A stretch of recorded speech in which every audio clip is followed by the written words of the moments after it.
Of course not. No, you're too young. I have. Assisted at the autopsy of one when I was an intern. Chap was on the second Venus expedition. 438 cancers we counted in him. Then gave up. Solar X is whipped. Sure it is, but it ought to be a warning. You bright young squirts can cook up things in your labs that we medicos can't begin to cope with. We're behind. Bound to be. We usually don't know what's happening until the damage is done. This time you've torn it. He sat down heavily and suddenly looked as tired and whipped as did his younger friend. Stevens felt the sort of tongue-tied embarrassment a man may feel when a dearly beloved friend falls in love with an utterly worthless person. He wondered what he could say that would not seem rude. He changed the subject. Doc, I came over because I had a couple of things on my mind. Such as? Well, a vacation for one. I know I'm run down. I've been overworked and a vacation seems in order. The other is your pal Waldo. Huh? Yeah, Waldo Farthingweight Jones, bless his stiff-necked, bad-tempered heart. Why Waldo?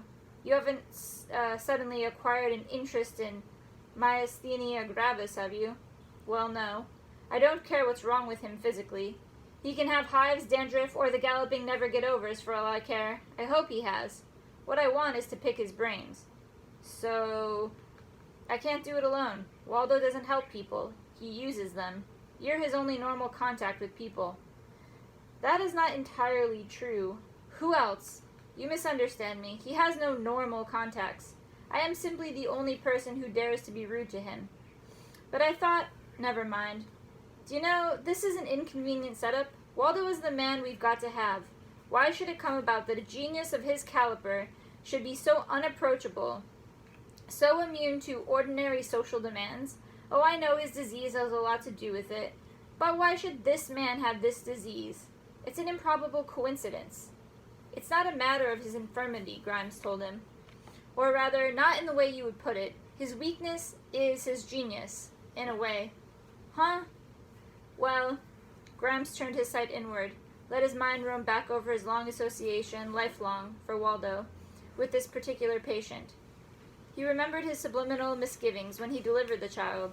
The infant had been sound enough, superficially, except for a slight blueness. But then lots of babies were somewhat cyanotic in the delivery room. Nevertheless, he had felt a slight reluctance to give it the tunk on the bottom, the slap which would shock it into taking its first lungful of air. But he had squelched his own feelings, performed the necessary laying on of hands, and the freshly born human had declared its independence with a satisfactory squall. There was nothing else he could have done. He was a young GP then, who took his Hippocratic oath seriously. He still took it seriously, he supposed, even though he sometimes referred to it as the hypocritical oath.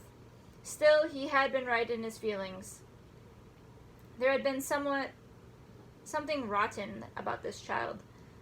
Something that was not entirely myasthenia gravis. He had felt sorry for the child at first, as well as having an irrational feeling of responsibility for its condition. Pathological muscular weakness is an almost totally crippling condition, and since the patient had no unaffected limbs to restrain his substitutes, there the victim must lie, all organs, limbs, and functions present, yet so pitifully, completely weak as to be unable to perform any normal function. He must spend his life in a condition of exhausted collapse, such as you or I might reach in the finish line of a grueling cross-country run. No help for him, and no relief. During Waldo's childhood, he had hoped constantly that the child would die, since he was obviously destined for tragic uselessness, while simultaneously, as a physician, doing everything within his own skill and the skill of numberless consulting specialists to keep the child alive and cure it. Naturally, Waldo could not attend school. Grimes ferreted out sympathetic tutors. He could indulge in no normal play. Grimes invented sickbed games, which would not only stimulate Waldo's imagination, but encourage him to use his flabby muscles to the full, weak extent of which he was capable. Grimes had been afraid that the handicapped child, since it was not subjected to the usual maturing stresses of growing up, would remain infantile. He knew now, had known for a long time, that he need not have worried. Young Waldo grasped at what little life he was offered him, learned thirstily, tried with a sweating tenseness of will to force his undisciplined muscles to serve him. He was clever in thinking of dodges whereby to circumvent his muscular weakness. At 7, he devised a method of controlling a spoon with 2 hands, which permitted him painfully to feed himself. His first mechanical invention was made at 10. It was a gadget which had held a book for him, at any angle controlling lighting for the book and turning its pages. The gadget responded to fingertip pressure on a simple control panel. Naturally, Waldo could not build it himself, but he had conceived of it and explained it. The farthing-weight Joneses could well afford the services of designer or engineer to build the child's conception. Grimes was inclined to consider this incident, in which the child Waldo acted in a role of intellectual domination over a trained mature adult, neither blood relation nor servant, as a landmark in the psychological process whereby Waldo eventually came to regard the entire human race as his servants, his hands, present or potential. "What's eating you, Doc?" "Eh? Oh, sorry, I was daydreaming. See here, son. You mustn't be too harsh on Waldo.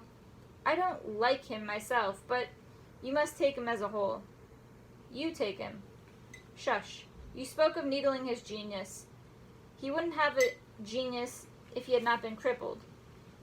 You didn't know his parents. They were good stock, fine, intelligent people, but nothing spectacular. Waldo's potentialities weren't any greater than theirs, but he had to do more with them to accomplish anything. He had to do everything the hard way. He had to be clever." Sure, but why should he be so utterly poisonous? Most big men aren't." "Use your head. To get anywhere in his condition, he had to develop a will, a driving one-track mind with a total disregard for any other considerations.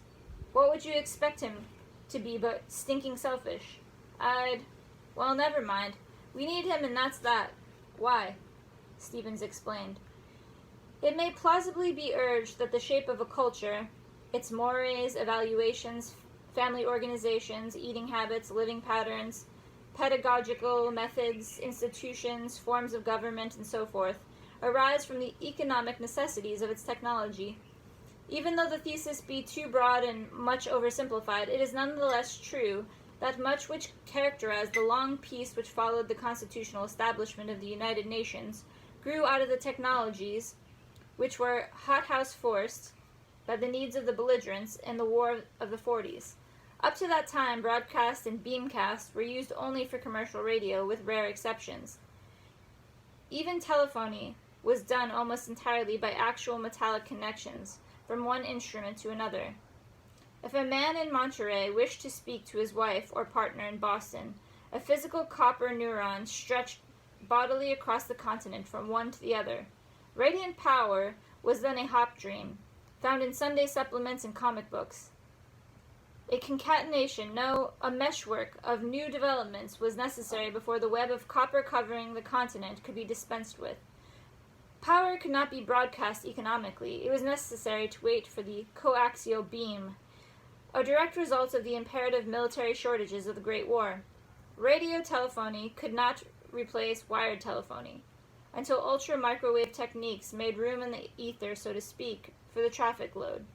Even then, it was necessary to invent a tuning device which could be used by a non-technical person, a 10-year-old child, let's say, as easily as the dial selector which was characteristic of the commercial wired telephone of the era and then terminating. Bell Laboratories cracked that problem. The solution led directly to the radiant power receptor, domestic type, keyed, sealed, and metered. The way was open for commercial radio power transmission, except in one respect, efficiency. Aviation waited on the development of the Otto cycle engine. The Industrial Revolution waited on the steam engine. Radiant power waited on a really cheap, plentiful power source.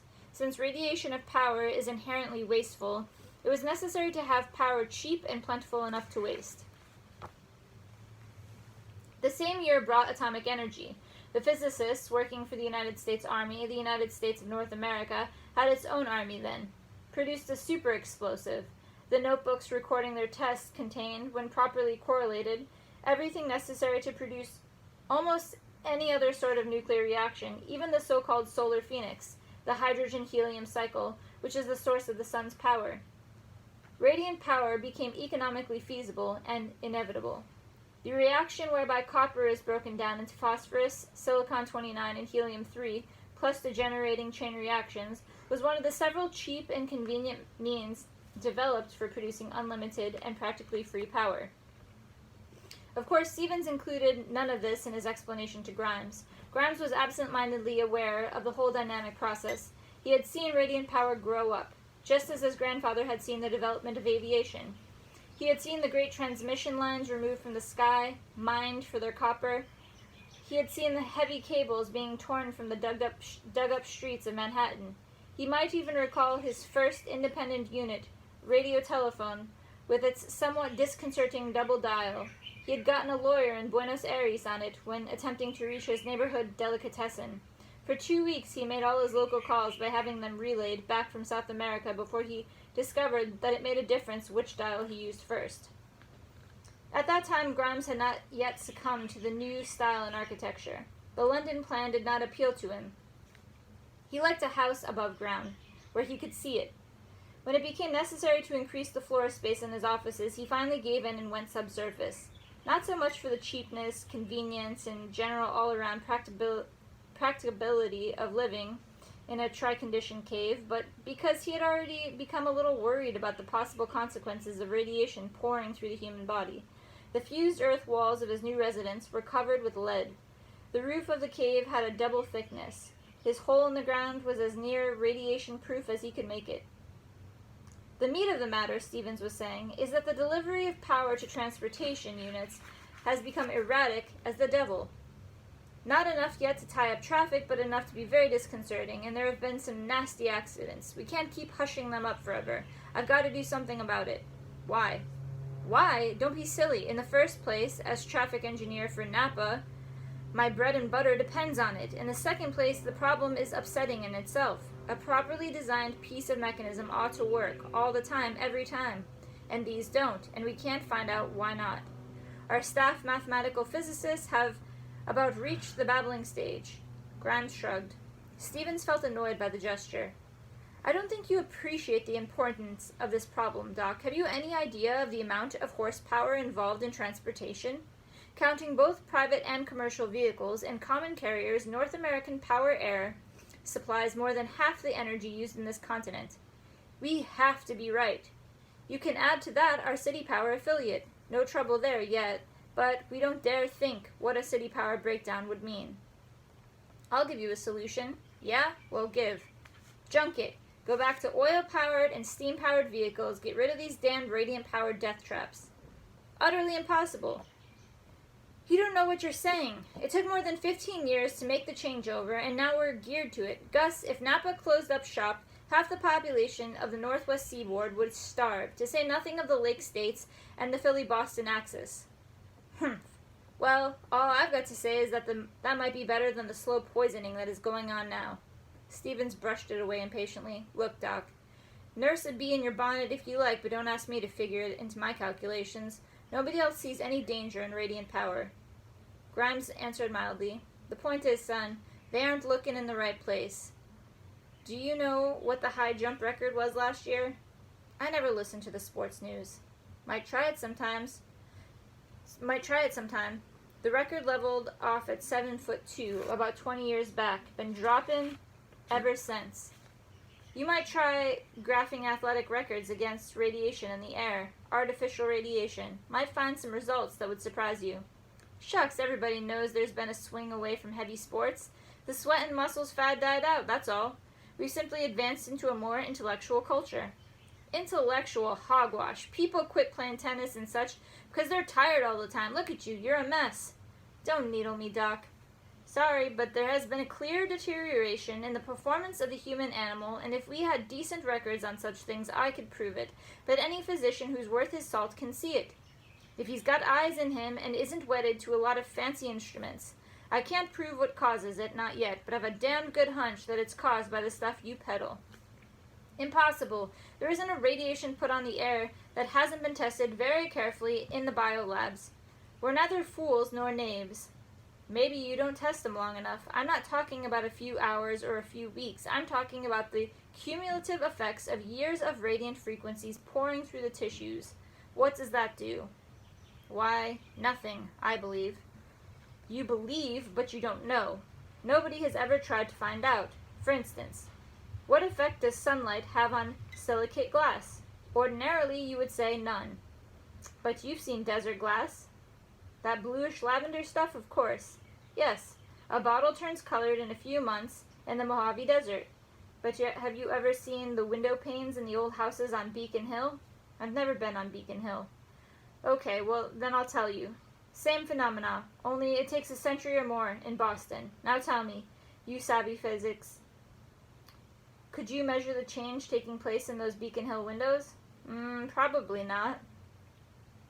But it's going on just the same. Has anyone ever tried to measure the changes produced in human tissue by 30 years of exposure to ultra-short-wave radiation? No buts. I see an effect. I've made a wild guess at a cause. Maybe I'm wrong, but I felt a lot more spry since I've taken to invariably wearing my lead overcoat whenever I go out. Stephen surrendered the argument. Maybe you're right, Doc. I won't fuss with you, but how about Waldo? Will you take me to him and help me handle him? When do you want to go? The sooner the better. Now? Suits? Call your office. Are you ready to leave right now? It would suit me. As far as the front office is concerned, I'm on vacation. Nevertheless, I've got this on my mind, and I want to get at it. Quit talking and get. They went topside to where their cars were parked. Grimes headed towards his, a big-bodied, old-fashioned Boeing family Landau. Stevens checked him. You aren't planning to go in that. You'd take us the rest of the day. Why not? She's got an auxiliary space drive, and she's tight. You could fly from here to the moon and back. Yes, but she's so infernally slow. We'll use my broomstick. Grimes let his eyes run over his friend's fusiformed little speedster. Its body was as nearly invisible as the plastic industry could achieve. A surface layer, 2 molecules thick, gave it a refractive index sensibly identical with that of air. When perfectly clean, it was very difficult to see. At the moment, it had picked up enough casual dust and water vapor to be faintly seen, a ghost of a soap bubble of a ship. Running down the middle, clearly visible through the walls, was the only metal part of the ship, the shaft, or more properly, the axis core, and the spreading sheaf of decob receptors at its terminus. The appearance was enough like a giant witch's broom to justify the nickname. Since the saddles of transparent plastic were mounted tandem over the shaft so that the metal rod passed between the legs of the pilot and passengers, the nickname was doubly apt. Son, Grimes remarked, I know I ain't pretty, nor am I graceful. Nevertheless, I retain a certain residuum of self-respect and some shreds of dignity. I am not going to tuck that thing between my shanks and go scooting through the air on it.